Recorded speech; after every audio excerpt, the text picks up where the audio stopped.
I'm just going to give you a quick overview of dips, and the way that I'm going to teach this is with the assumption that we are trying to target mainly the pecs. And so that's going to alter the way that we do the movement ever so slightly. So dips are actually a very advanced move because you need your shoulders to be super strong and super stable and be able to perform movements that most people commonly cannot do so intuitively to begin with. So it's really important to have strong and stable shoulders when you are performing the dip. That's a prerequisite. You should not be doing a dip without having strong, stable shoulders. And in order to determine whether or not you are strong and stable, I'm going to show you two prerequisites. Now there's many movements available at the shoulder, but I'm just going to go through the most important ones that apply to the dip. And the first one is depressing the scapulas. And so essentially, if I show you from the front, we're just driving the shoulder blades down the back as far as possible. And if I show you from behind where you'll get a better view, shoulder blades coming down the back, like so. And so let me just show you a quick drill and how this applies when you're doing a dip, because it's going to be how you want to finish the top portion of a dip before you go into the descent. And so I'm not going to go through the setup in depth, I'm just going to show you this drill. So here, currently my shoulders are slightly elevated. So what we want to do is firstly, elbow pits are forward so that your humerus is nice and close to the spine, and that means that your elbows are less likely to bend, because we want to keep them locked so that we can isolate the movement of the scapulas. So here I've now gone into fully depressed scaps, really pushing my hands into the floor, elbow pits are forward, body's nice and tight. And then to drill this, just let the feet go down and shoulder blades up towards the ears whilst the arms are locked, and then push through again, nice and hard. And that's going to get you into that depressed position, which is very important because when you actually start your dip, if you're here, it's going to be hard to lean forwards and target the pecs, which is what we want. So we want to be here so that we can achieve that much easier. So really important to be able to depress the scapulas so that we can target the muscles that we need to and perform the movement safely and effectively. Next up, we've got shoulder extension. Seemingly a controversial movement because a lot of people like to pathologize this. And what I mean by that is they like to claim that getting into this position under load is going to cause injuries, which I think is an unhelpful thing to say when it comes to any exercise, because we're essentially creating a nocebo, which is going to influence the way that someone performs a movement. And if they have an expectation that they're going to get injured when they're performing a movement, it's not going to help them to have a good relationship with that exercise, and it's going to cause them to be overly cautious when they're performing these movements, and that's going to cause them to behave differently when they perform these movements. So I'm going to assume that you are fine with getting into this deep extended position.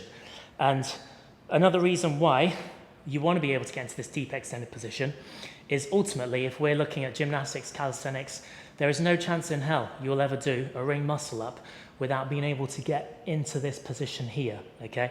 You need to be in this deep extended position.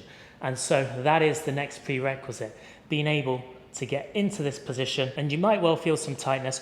This is typically going to be the weakest point of the movement, but that's going to be an area where you really want to train in order to ensure that you are strong and stable in extension. Now, how that applies to the dip is when I perform the dip, and I will go through this in more detail, is typically I will start here before I go up and then go back down. I want to get as much depth as possible to really lengthen the pecs, lengthen the deltoids, and lengthen the triceps, mainly the lateral and the medial head, because the long head is typically trained in an overhead range. And so they're the muscles that we want to target. And moving into depth typically ensures that you can really work in the full range of motion, which is better for hypertrophy, better for joint stability. And if we are stable, particularly at an end range, we're going to be nice and strong with that movement.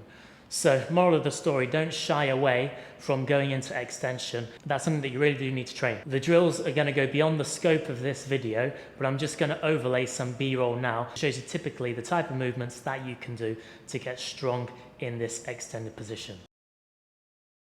So we're going to start with the descent. Typically, this is going to be the most complicated part of the movement. And so I just want you to understand what we're thinking about in the descent. I'm actually going to break this down into a few parts. So I'm not going to go through the setup, I'm just going to get into the top position and just show you the things that we're aiming for. Now, before I do get into that position, again, what we're aiming for is to get nice and deep with this movement so that we're really lengthening the pecs, the anterior deltoid and the triceps. Okay, that's typically what we're aiming for. So we're going to be aiming to get nice and deep. So what I'm going to do is just get into position. First things first, elbow pits forwards and then depress. Okay, we've already learned how to do that. Now the first thing that I want to go through is the trajectory of the shoulders. The shoulders are just going to go forwards and diagonal. The reason is because that's going to help keep the forearms vertical, which means that we're really going to lengthen the pecs more. So first thing I want you to think about is shoulders, they go forwards, forearms are vertical, not easy with a cap on before you explode up, okay? So that's the first thing I want you to think about when you're doing your dip, shoulders forwards. Now the next thing, elbows together, okay?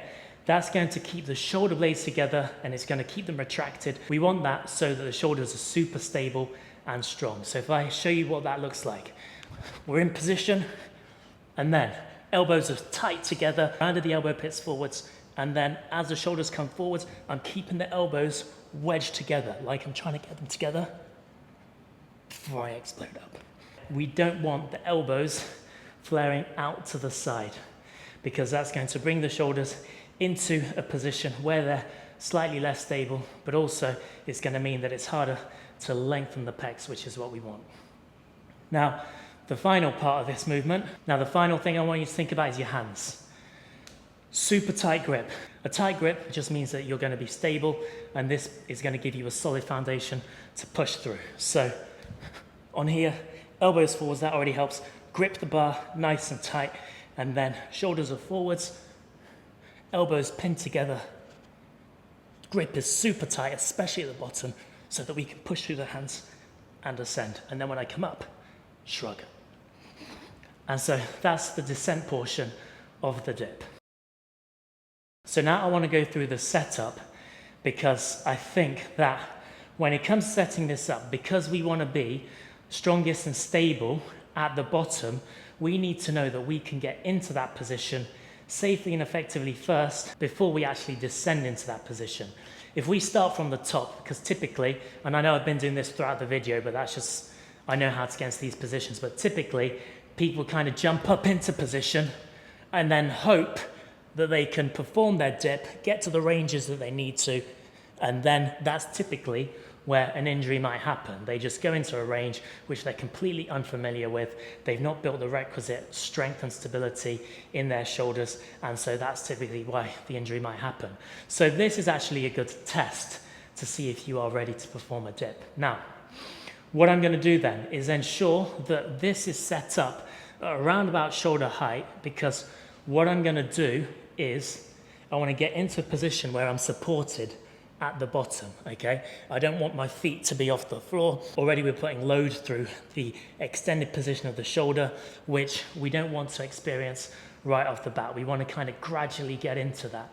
So that's set up at a nice height for me.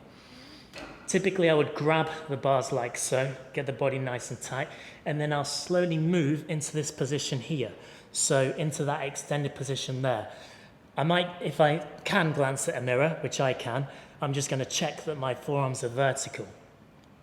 And then at this point, elbows together and I'm creating tension. I'm not relaxed, okay? Elbows together, creating tension, and then this makes sure that I am in already a strong position to be able to push off from. So I'll bring the feet off the floor, and then we're just focusing on pushing through the hands and pushing the spine into the ceiling, okay? So one thing that might be useful for you to think about is pushing the neck towards the ceiling, because you're kind of looking towards the floor. So elbows in, super tight. I'm in a nice strong position, neck to ceiling, and then finish with a shrug before I come back down, okay? Now it's important that you finish with that shrug, like so. Shoulder blades down the back, so that we're working through the full range of motion before you go into your descent, which we've already gone through. And then I would typically finish a dip here by putting my feet on the floor and then coming back. And that's really important when you start to advance towards weighted dips.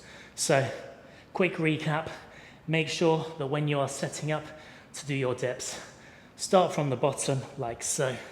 If this is a position for you that's already causing stress, just don't do it. But if it's fine, make sure that you can create tension by wedging the elbows together, tight grip, explode up, full dip, down, and then you finish at the bottom, feet on the floor, walk away.